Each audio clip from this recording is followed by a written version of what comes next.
We're good. Okay, so we have the checklist.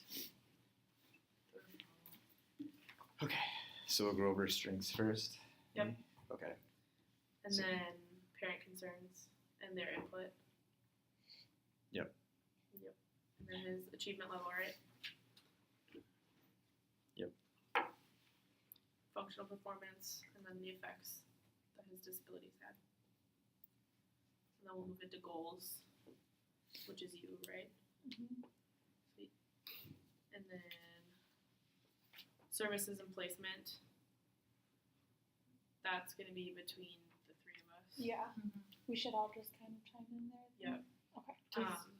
And then she'll obviously be day placement or PE placement. For strength, should we all say something, or should we just? I think everybody said something in Okay. because they started with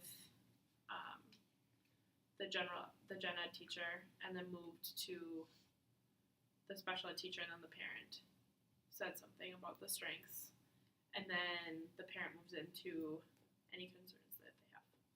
Okay. So what strengths are you guys going to talk about, just so we make sure we don't all go over the... I can go over completes assignments on time. Where do you have this? Oh, okay. I'll say that he initiates conversation and holds a conversation well. Okay. And then Just stays Oh, on I have topic, this. listens to others' ideas. I'll say the listens to others thing. Good oral skills, stuff like that. Okay. And then parent concerns. Yeah, I'll just kind of go over not wanting him to regress more and wanting to catch him back up. The behavioral things and like the bizarre behaviors and like losing friends. Mhm. So more of like the social aspects of it. Yep. Okay. And then we need to make sure that she gets the safeguards. Yeah, that's what I was Yeah. just gonna bring up, is that it says, after we all sign the attendance sheet, you have to tell me Yep. my rights. So we'll just go over like the welcome and then the purpose of the meeting and then the intro. And then I'll be like, here. And then right after the intro, so I can start and then we can bounce to you maybe and come back around this way. So she's the last one, so she introduces herself and then just says, here's a copy of your safeguards. Okay. Sounds good. Okay, so And then the different settings. You want to talk? Do you guys are going to talk about that? So, or are we already at that part? Because one of the settings he was in that like reading. In the end, he was in that reading. Or I'm sorry, did I skip ahead? I was just gonna ask you guys like what you thought I should say for the 3 different placements, because I think one that we had talked about in our student study team is like a hour of one-on-one instruction in a resource room, and then I guess one could be like keeping him at the alternative school. I didn't think he was at the alternative school anymore. Oh no, okay. Yeah, I thought he was only he there was- for 2 weeks. Yep, and he yeah, I think that he's in fully. So we could do did I'll not try to like see what I it. find. 1 hour one-on-one in resource room, fully included in general ed with paraprofessional support, or just fully included without. So No, the those could be hour would be different. that he's still completely in everything regular, but then just for an hour of his day he's taken out? Yeah, for one-on-one. I'm trying to find where it said that. About which part? Oh, here we go. The alternative school? The first Yeah, reading so and it writing. says, he was at the alternative school for reading and writing, but returned to his previous school after 2 weeks because he couldn't manage the change and the strong emphasis on written language. So it was kind of like he wasn't even at that point anymore where he could be. Yes. So for align with PLEP, I was just gonna say, so like we've observed regression in his academic achievement and social behavior, and then just say our goals are to get him to catch back up to his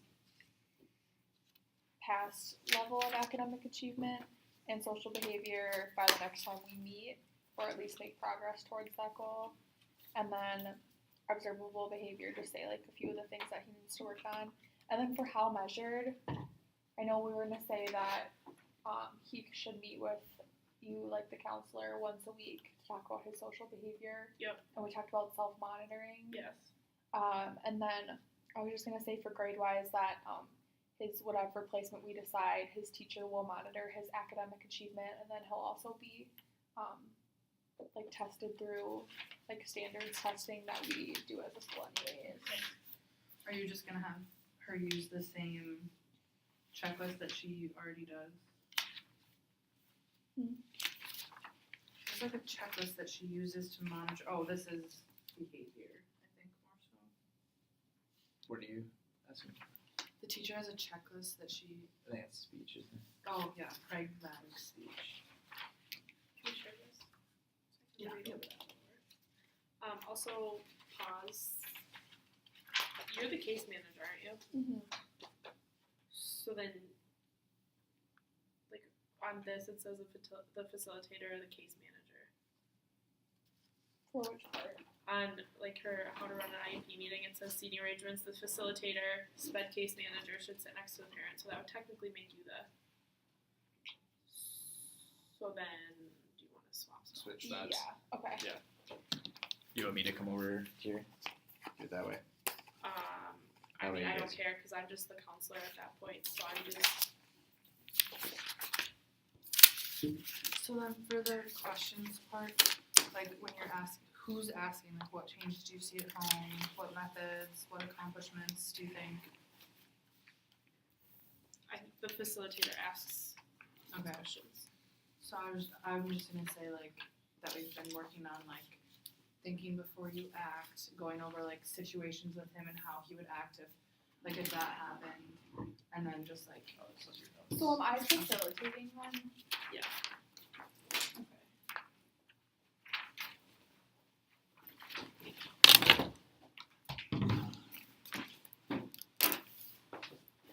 Well, I mean, unless, yeah, we'll just. Like the beginning part too, or just the like parent questions? I don't know. I'm confused now because I'm really confused. Yeah. she's right out there. Because then I'm literally talking the whole time, except for this part. She's Yeah, I was gonna say that I'm literally not saying Yeah. a thing. I think it can be either the administrator or the case manager can be the facilitator. Because anybody So can should we just look facilitate. back? Okay. Okay. You stay there. Okay. Fine. Yeah, because I Okay. feel like you have a lot to like Yeah. say and then to, yeah.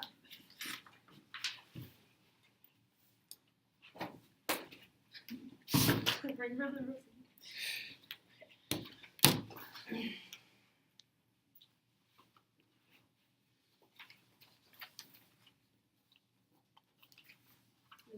Do we each sign this ourselves, or do I just write it down?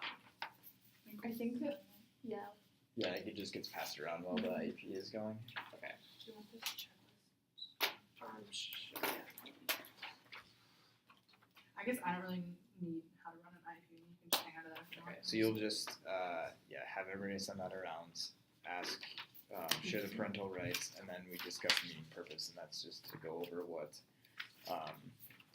if Jai needs an IEP, because he is not on an IEP currently. Correct. This is So. the decision whether he needs one or not. Yes, and our decision that is he's going to need an IEP because he will need special education services. Correct. So then we're placing him in DAPE as well, correct? Yes. Mm-hmm. Okay. So then will we just go over like what his day is gonna look like, if he'll be in the So what is like what regular is gym? he going to be doing for Dave then?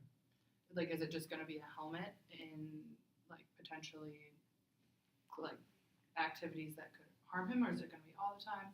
Is he gonna be in a DAPE class? Well, in the DAPE classroom, so he's going to be with other students that also have disabilities. So it won't be very likely that it'll be equipment flying around everywhere because it'll be pretty low Right. level activities. So he could also wear a helmet and be in the DAPE classroom, which would be like double the protection.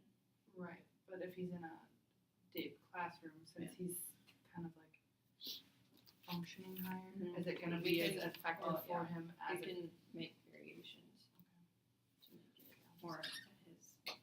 Okay, I'll just ask you that. The other things we need to talk about are related services. So does he need any other services besides just going into the classroom? Or like being into the special ed classroom? I don't think so. No. Okay.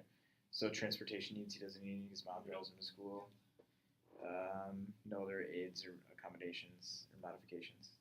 And then we did say yes for end of school or extended school year Yeah. to see make the recommendation that he can join in on that. And that's pretty much everything that we're gonna go over then. So you were gonna give me the options, but ultimately we decided on just the hour of. Mm-hmm.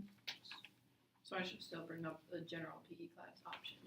Yes, but you you can can- bring up you like should- the helmet and the. Yeah. Yeah, you should tell me all the options, like Okay, the yeah, options. yeah. Do you, are we ready? We good to go? So then the consensus though is, what's our consensus that we're gonna do for PE? Like, do we think that he should just wear a helmet in a regular PE or be in a complete day classroom?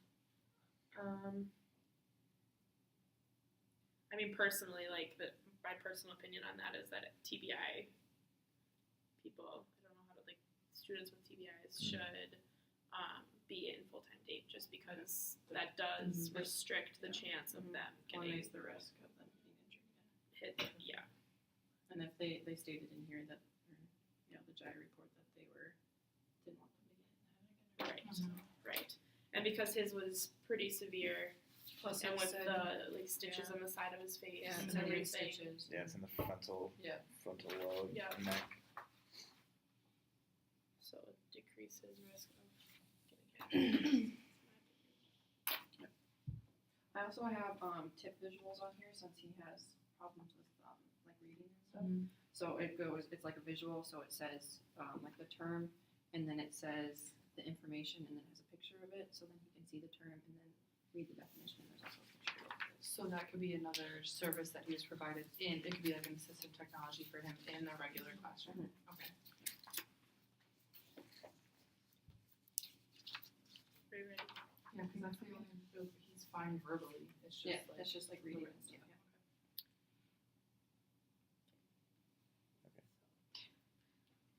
Wait, what about the name tag thing? Cause I read in the rubric, it said. Yeah, it said name tags, but I don't know. What if? On the tape.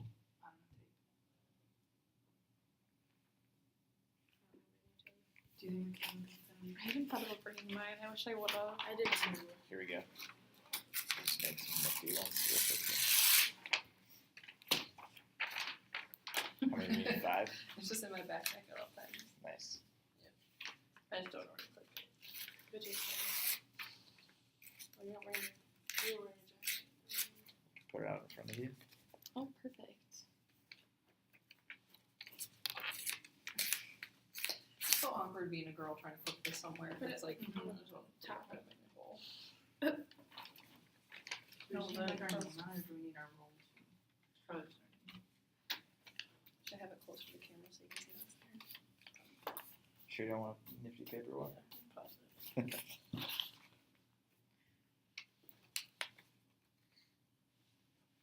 You could put your role in there too.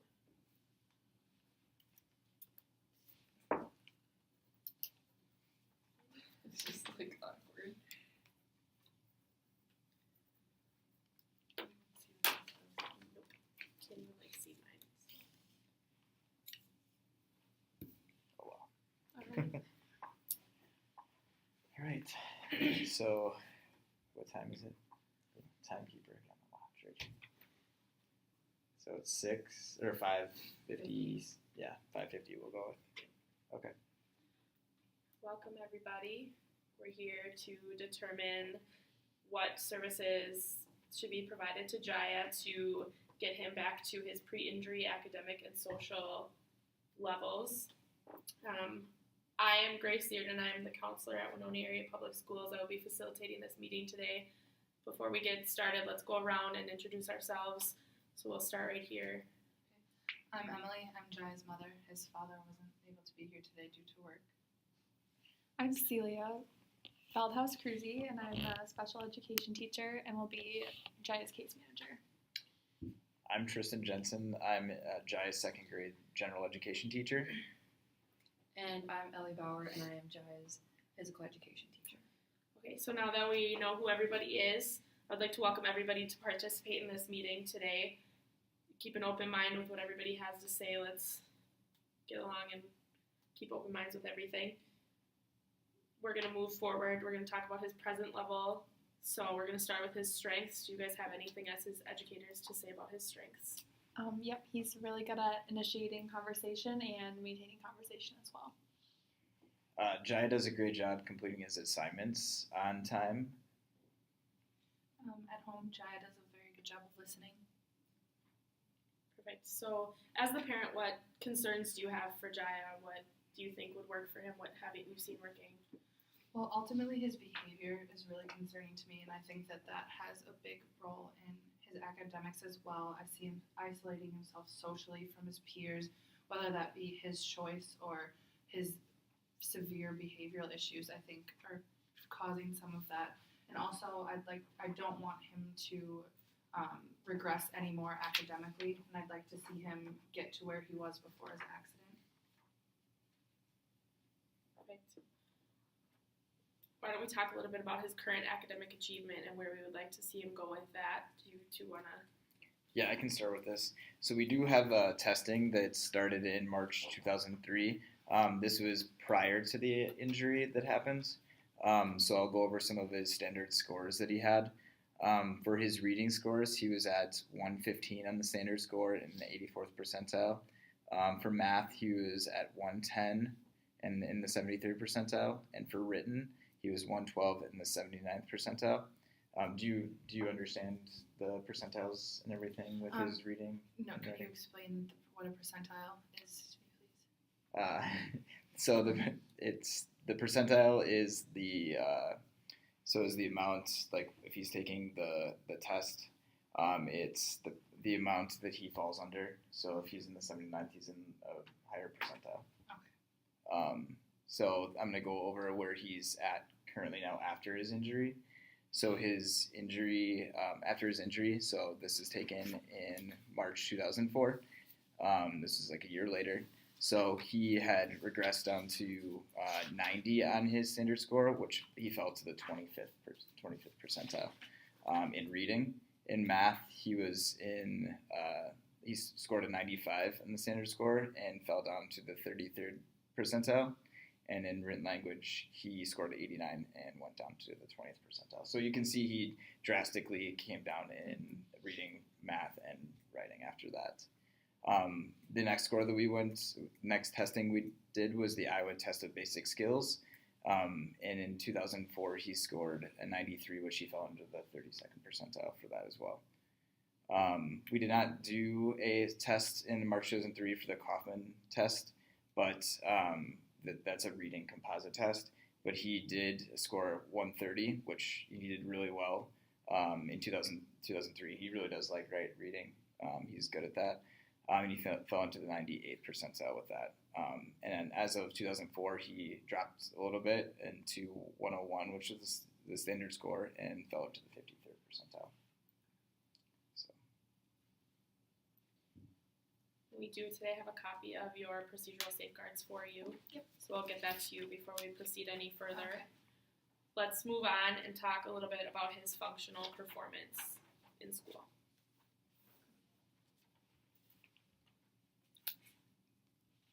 Okay, so Jaya is mostly doing well in school, although teachers have reported some different social behavior that we really haven't seen from him before, and we have seen some isolation from peers. And Jai seems to be transitioning fine from class to class, but we do want his social behavior to acclimate as well as his academic behavior. And then the effects of his disability, we have noticed that he has been more impulsive and it is harder for him to pay attention in class and stay engaged and on task. And then he also has some difficulty paying attention, and he completes his assignments, but sometimes it's hard for him to follow through during the actual school day. So, Do you have anything you would like to add on that? Yeah, just with the social behaviors, he has recently laid down in front of the doors in the general education class, or in my class. So I would like to look at that, looking into what we could do to help him socially. Do you have any questions about any of that we've gone over? Has he really explained why he does that, or he just? He has not. So if we could look into seeing why he do that, or why he was doing that. So again, we are seeing some regression in his academic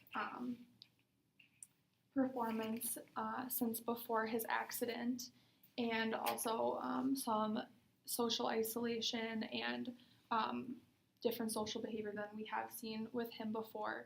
So our end goal overall will be to get him back to his level of performance before his accident, and then also help him also socially to be kind of as social as he was before, and kind of connect those friendships that he may be struggling with. So we would love to see him back to his previous level of performance by the next time we meet, but any progress would be great. So we're just going to have to adjust the services that we decide on based on his progression. Again, his observable behavior that we would like to work on is isolating himself from peers, and then again the social behavior like laying in front of the doorway and the impulsivity. And so for measuring that kind of social behavior, we think that self-monitoring will be really helpful. We're thinking of giving him a journal to log about his thoughts and feelings, and that'll help us get an insight to maybe why he's doing these behaviors and why he's isolating himself from his peers. And then we also think it would be very beneficial and a good way to measure his progress by meeting with Grace, our counselor, once a week to talk about how he's doing socially and his friendships, and then she can kind of get a better look into why his social behavior has changed. And then from whatever we decide for his placement, his general education teacher, of course, will be monitoring his level of academic achievement. And then if we do choose any special education services, a special education teacher can work intensively with him and really monitor his progress that way. And then we will be having him take standards tests. Again, we can then compare before we meet again his progress. So we've talked a little bit about his current placements. Do you have any questions about that? Okay, so let's move forward into more of the decision making. We're going to talk a little bit more about his eligibility and how we feel he should be placed where we think that he would be able to learn to the best of his abilities, and wherever we can get him to progress back forward to before his injury occurred. So, do you guys want to talk a little bit about where you see him eligible? So we have a couple different options that we have for Jaya, and of course he is able to be educated in a general education classroom if that's what we decide is best. But we have a few options with that. We could have a paraprofessional supporting him throughout the day within the general education classroom. And then another option, which we think would be really beneficial, is having 1 hour a day, one-on-one with a special education teacher, working intensively with him on his problem areas with academic achievement, and that'll really help us have one person to monitor his progress, and that he can come with materials that he's struggling with, and they can work on that day by day. And that can be phased out too as his progress continues. So given those three options, what do you feel would be the best for him? Well, I would like to keep it as similar to what he's currently doing now as possible, since when he went to that special school, he didn't like that change. And so with all the behaviors and social issues, I think too much change is gonna be less beneficial. I really like the sounds of the keeping him in the gen ed classroom, but with the 1 hour per day one-on-one with the special education teacher. I think that would be the most beneficial.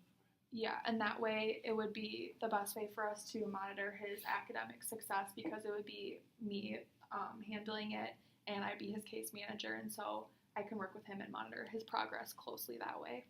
It would also be keeping him in the least restrictive environment possible too. So like you said, working on those social skills with those students is very important. And I think that some of the behaviors we've been seeing is because he's not able to effectively, work with some of his class peers. So I think that's very important that we keep him in the general ed and keep him in my classroom. Okay, so by keeping him in your classroom, along with seeing you for an hour and then the therapy sessions 1 per week, you think that will help with the behaviors and then the academics on your end? Because is he doing well socially in class for the most part, like being around his peers? Since the accident, it does seem like he has had struggled being around his peers, but I think with the therapy that we're going to be having with him, I think that's going to be very key in helping him build those social skills back up. And the more he's around his peers, the better. And keeping him in the general education classroom, we can implement more group work and different things to get him reconnected with his friends and comfortable around his peers again. So, will there be any aids for him in the general technologies that he can use to help with his reading problems?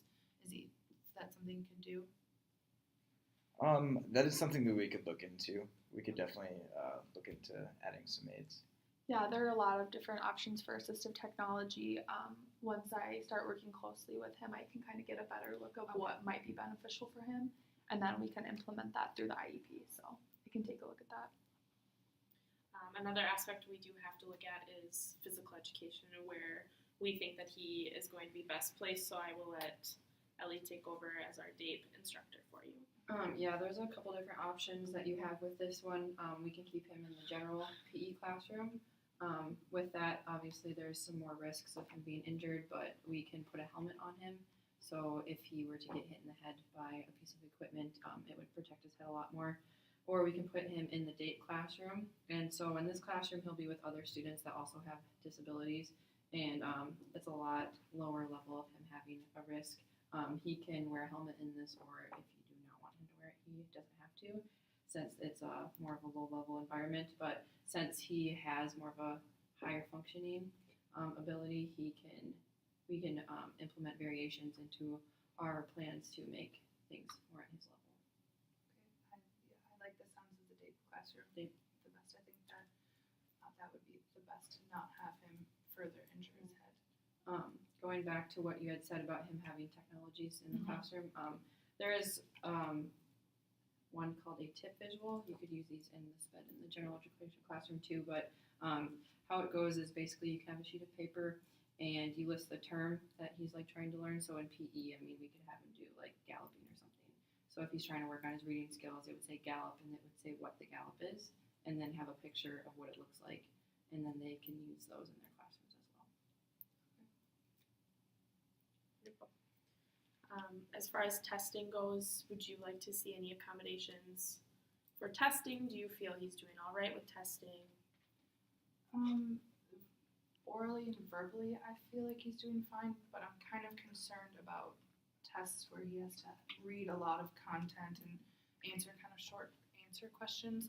So do you think that that would be something if he just took it with a paraprofessional that would help him? So not necessarily a whole new test, but maybe some assistance or a different environment, or? Yeah, and I could also, during our 1 hour sessions a day, I could give him his assessments verbally, at least while we're trying to build up his progress again. And then maybe when we see that he is achieving more, we can try the written tests and just see kind of what the gap is there. And then if he does need to stick with being given tests verbally, we can make those accommodations. Another option that we have is something called an extended school year, which means that Jaya would be receiving his education beyond the end of a normal school year and into the summer a little bit. And so we just felt that this would be a potential option for him to help get him back to the level that he was at before his injury occurred. Do you two have anything you would like to add about this? Yeah, a lot of times when students leave for the summer, they almost kind of lose some of the information that they have gained over, the regular school year. So this would give them the opportunity to be able to keep that and maintain that level of education, so he doesn't have any regression. So we can get him fast, up to the level that we would like to see Jaya at. So he would just go through the whole summer, or how does that There are different ESY programs that we can look at, but typically they'll be 6 weeks kind of in the middle of summer, so he'll have a little bit of a break before and after the program. But typically they're around 8 to noon, Monday through Thursday, so definitely not as intense as the normal school day, but we do think that it'll help him maintain his progress, and that way we can get him back to his previous level of academic achievement much quicker, and then we won't have to kind of play catch up again once he gets back in the school year. So Yeah, I think that would be very beneficial for him. Okay, so far what it sounds like we've decided on is having Jaya participate in a DAPE classroom setting for his physical education to reduce the likelihood of him getting re-injured and give him that opportunity to excel back in his physical development. As far as his general education goes, we'll keep him in our general education classrooms and then allow him 1 hour a day with one-on-one instruction with our SPED instructors. And then I will meet with Jaya once a week, as we had said, do some check-ins, see how he's doing socially, how he feels academically, get a little bit more of his input on things. And then, as we just talked about, having him go through an extended school year and see if we can get him back to where he was before his injury occurred. Does anybody have any questions, any final thoughts? I think we've went over quite a bit of it. I think. and just to clarify, we won't need a transition plan because of his age. Okay. We won't need one of those till he's 14, and our goal is to get him back to his present level of achievement much far before then. So One final thing that I wanted to bring to your attention, there is a program, it's called the PACER program. What this program does is it offers additional support for parents with students that have IEPs. You can use this resource to meet with people, and they'll help you better understand everything. They can also send you with, they'll send somebody with you to these meetings, and so that person can kind of work as a translator. If there's anything that you don't understand, they can advocate for that and help you better understand in any way that you may need that. I did have one other question too. So he will not need any transition or any transportation services. You'll be providing that for him. Yeah, and either my husband or I the extended school year, we'll be able to transport him for that too, if it's just the Monday through Thursday for a few hours. Perfect. Is there anything that you feel that we missed that you would like to share? Anything additional that you think is necessary for us to know to help get him back to where? Well, just about the self-monitoring with the journal, is that something that you want me to like keep up with him at home as well and make sure that he's doing, or is you just going to work on that with him at school? You could definitely work with him on that at home as well. I think the social aspect does come home with him as well as the academic portion. And so if he's willing to work with you on that, absolutely work with him on that as well and get him opening up a little bit more.